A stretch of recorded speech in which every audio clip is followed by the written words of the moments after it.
మీరు జాబ్ చేస్తున్నారా?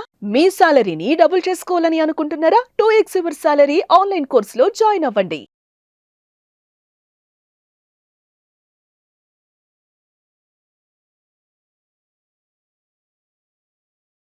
నమస్కారం సార్. నమస్తే. అంటే చాలా మందికి ఉన్న డౌట్, అంటే ప్రతి ఒక్కరు కూడా చేసే పనే అని చెప్తాను. మంచో చెడో పక్క వాళ్ళ గురించి మనం ఎక్కువగా ఆలోచిస్తూ ఉంటాం. అలా ఆలోచించడం కరెక్టా రాంగా సార్? ఎలా చూడాలి దీన్ని? పక్కన వాళ్ళ జీవితం గురించి, పక్కన వాళ్ళ గురించి ఆలోచించాలి అంటే ఆ స్థితి మనకు ఉండాలి. ఎవరి గురించి అయినా ఆలోచించాలి అంటే ముందు నీ స్థితి అంత ఎదిగి ఉండాలి. ఇప్పుడు నేను 10th క్లాస్ పిల్లలకి చెప్పగలుగుతా అంటే నేను ఇంటర్మీడియట్ అన్నా చదివి ఉండాలి కదా. ముందు మన జీవితం అద్భుతంగా అయిపోతే అప్పుడు పక్కన వాడి జీవితం గురించి ఆలోచిద్దాం.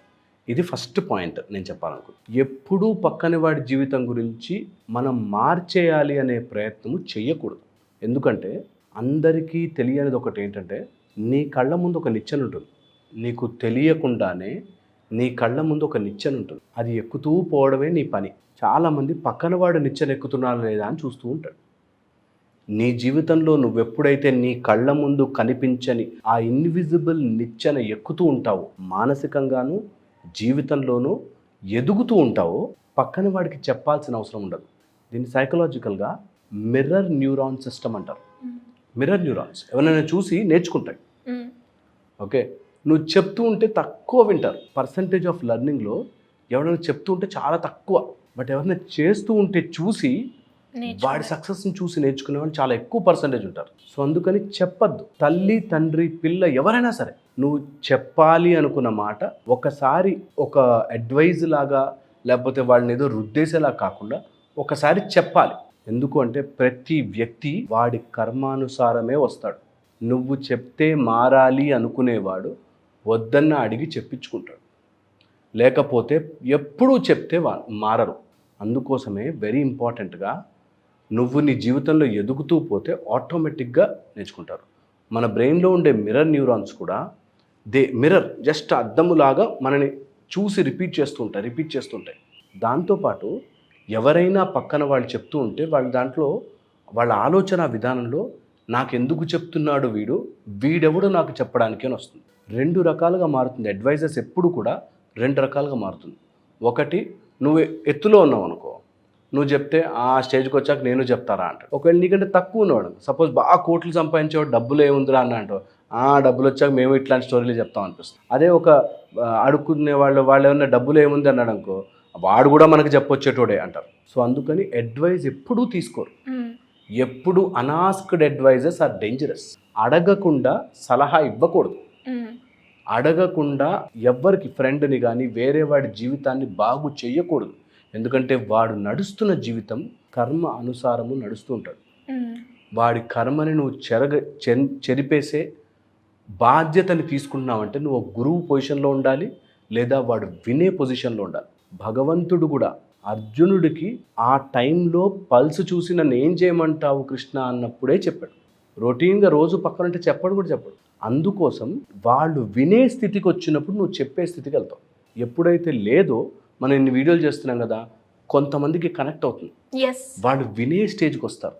ఒకసారి వినడం రెడీ అయితే చెప్పేవాళ్ళకి ఈజీ అవుతుంది. ఇప్పుడు మన ప్రొఫెషనే అట్లాంటిది కాబట్టి మా పని అది మేము చెప్తున్నాం. కానీ జనరల్గా కూడా 99% చెప్పింది ఫాలో కారు. ఓన్లీ వాడికి ఒక స్టేజ్ వస్తుంది. ఎక్స్పీరియన్స్ అయినప్పుడు వాళ్ళ బాధ అనుభవించినప్పుడు, ఆ కర్మ వదిలినప్పుడు దొరుకుతుంది. అరే ఆయన అప్పుడే చెప్పాడే అని అనిపిస్తుంది, మా అమ్మ అప్పుడే చెప్పింది, మా నాన్న అన్నాడే అని తెలుసుకుంటారు. సో అందుకని చెప్పడం మీకు ఒకవేళ అనిపిస్తే చెప్పాలి. వాళ్ళు మారుతారని ఎక్స్పెక్ట్ చేయకూడదు. చెప్పే దాంట్లో ఇంకొక అన్యాయంగా జరిగిపోయేది ఏంటంటే, మనం చెప్తుంటే వాడు మారట్లేదు అని ఫ్రస్ట్రేషన్ వస్తుంది, అర్థం చేసుకోవట్లేదనే బాధ వస్తుంది. సో వెరీ ఇంపార్టెంట్, వాళ్ళు అర్థం చేసుకోలేరు, ఆ స్థితి వాళ్ళది. కాబట్టి ఇప్పుడు నువ్వు 5th క్లాస్ అబ్బాయికి 10th క్లాస్ మ్యాథ్స్ చెప్తే ఎలా అర్థం చేసుకోలేడో, అలాగే వాడు ఆ పరిస్థితికి రాలేడు. దీన్ని ద బాల్కనీ ఫిలాసఫీ అంటారు. అంటే బాల్కనీలో నించుని చూస్తూ అబ్బా ఎంత బాగున్నారా చెట్లు ఇవన్నీ, పక్క నుంచి ఒకడు వచ్చి ఆ బిల్డింగ్లు కూడా చాలా బాగున్నారా అంటే వాడికి ఆ బాల్కనీ నుంచి అక్కడ చెట్లే కనిపిస్తున్నాయి. ఫస్ట్ ఫ్లోర్ పైకి ఎక్కి 5th ఫ్లోర్లో ఉన్న వాడికి బిల్డింగ్లు కూడా కనిపిస్తాయి. సో ఎవరి బాల్కనీ నుంచి వాళ్ళు చూస్తూ వాళ్ళు కరెక్ట్ అనుకుంటారు, నేను చెప్పిందే రైట్ అనుకుంటారు. అందుకని అడ్వైజ్ ఇచ్చేవాడు అందులో మునిగిపోతుంటారు. నేను నీకు ఇంత అడ్వైజ్ ఇచ్చా. యాక్చువల్లీ నువ్వు 1st ఫ్లోర్లో ఉంటే వాడు 5th ఫ్లోర్లో ఉంటాడు. 5th ఫ్లోర్లో వాడికి ఇంకోలా కనిపిస్తుంటుంది ప్రపంచం, నీలాగా కనిపించదు. అదే వెరీ ఇంపార్టెంట్, అర్థం చేసుకోవాలి. అందుకని ఎప్పుడైనా అడ్వైజ్ ఇస్తున్నప్పుడు వాళ్ళు వింటారా లేదా కాదు, నీకు చెప్పాలనిపించింది మంచి మాట చెప్పావు అంతే. అంతే. ఫాలో అవుతారా లేదా అని ఎక్స్పెక్ట్ చేసావంటే నువ్వు నేర్చుకోవాలి ఫస్ట్. సో అది వెరీ వెరీ ఇంపార్టెంట్. ఒకవేళ నిజంగా చెప్పాలి అనుకుంటే చెప్పే మెథడ్స్ చెప్తాను. ఎవరికైనా కొంతమంది అరే నా కళ్ళ ముందు పాడైపోతున్నాడు ఎలా చెప్పకుండా ఉంటామనిపిస్తుంది.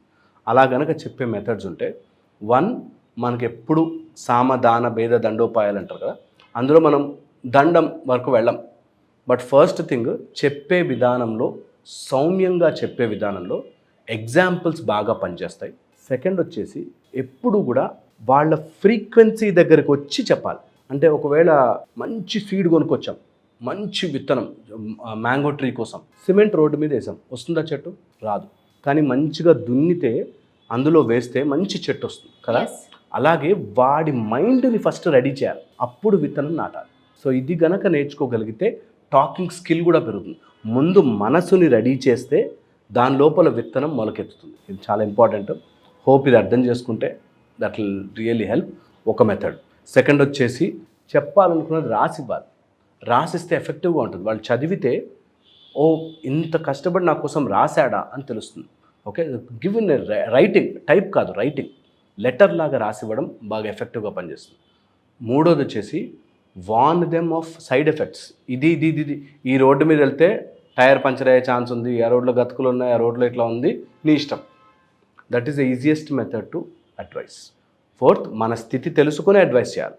అడ్వైస్ ఎప్పుడు మన స్థితి దాటి మన స్థితి కాని వాళ్ళకి చెప్పకూడదు. చాలా important. Thank you sir, thank you so much. Suman టీవీలో మీ పర్సనల్ అండ్ బిజినెస్ ప్రమోషన్స్ కోసం కింది నెంబర్కి కాంటాక్ట్ చేయండి.